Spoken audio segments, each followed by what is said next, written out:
matériaux utilisés. Pour des cabanes plus accessibles financièrement, il faudra se diriger vers des fabricants spécialisés en abris de jardin. La cabane en kit, c'est justement ce qu'a commandé Jonathan. Bonjour, c'est bien pour l'abri en bois? C'est bien ça. Peu importe l'esthétique, du moment que c'est pratique et moins cher. J'ai acheté un abri de jardin de 3 mètres sur 3. J'ai payé ça 1 400 € avec 200 € de livraison. J'avais besoin dans mon jardin de quoi ranger un petit peu le débarras, les meubles d'été en hiver, la tondeuse, l'outillage, ce genre de choses. Et donc c'est quelque chose qui convient parfaitement à mes besoins. Si les Français succombent de plus en plus à ces cabanes, c'est aussi parce qu'elles sont beaucoup plus simples à installer.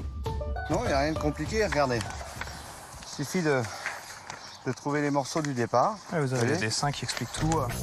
Si Jonathan souhaite monter sa cabane en kit tout seul comme un grand, c'est surtout que le constructeur fait payer la pose 500 €, soit près d'un tiers du prix de la cabane. Je suis bricoleur, c'est quelque chose qui est quand même accessible à tout le monde et qui est facile de montage. Donc je préfère le faire par moi-même, tranquillement, quitte à mettre plus de temps, tout simplement.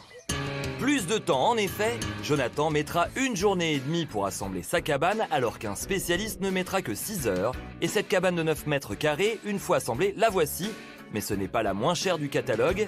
En entrée de gamme, on retrouve cet abri de 5 mètres carrés. On est sur un abri simple, moins de 5 mètres carrés, en épicéa, 16 mm d'épaisseur. Ce sont des panneaux qu'il faut qu'on assemble les uns aux autres pour un budget de 300 €, voire avec l'option toilette sèche à l'intérieur à 540 €, prix à emporter. Le grand intérêt, c'est qu'on est sur un abri de moins de 5 mètres carrés, donc pas de besoin de demander une autorisation de travaux à la mairie.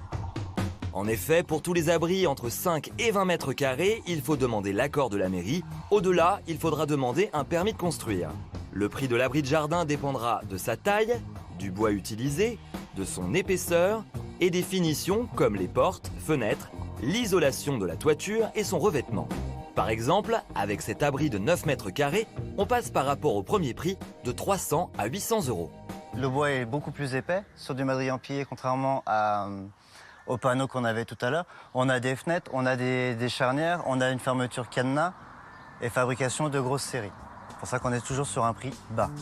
Juste au-dessus, on retrouve la cabane de Jonathan à 1 400 €, dont 200 € de livraison. Une cabane 400 € plus chère que la précédente, notamment parce qu'elle est plus haute et mieux isolée. Enfin, la grande tendance des abris de jardin, c'est celle-ci, en bois thermochauffé à 1 800 €. Thermochauffé, c'est parce qu'il est passé dans un four à 160 degrés, ce qui lui donne cet aspect brunâtre. Il n'y a plus de sève, il n'y a plus de fibres. Il est plus résistant, il est plus durable, il ne développera pas les champignons. Le bois thermochauffé est donc plus cher, mais bien plus rentable sur le long terme. Si vous prenez une cabane en épicéa, il vous faudra à la fois payer le traitement anti-champignons et anti-insectes, mais également la peindre, alors que pour cet abri, la couleur naturelle convient parfaitement sans peinture. Après les goûts et les couleurs, chacun saura trouver sa cabane au fond du jardin.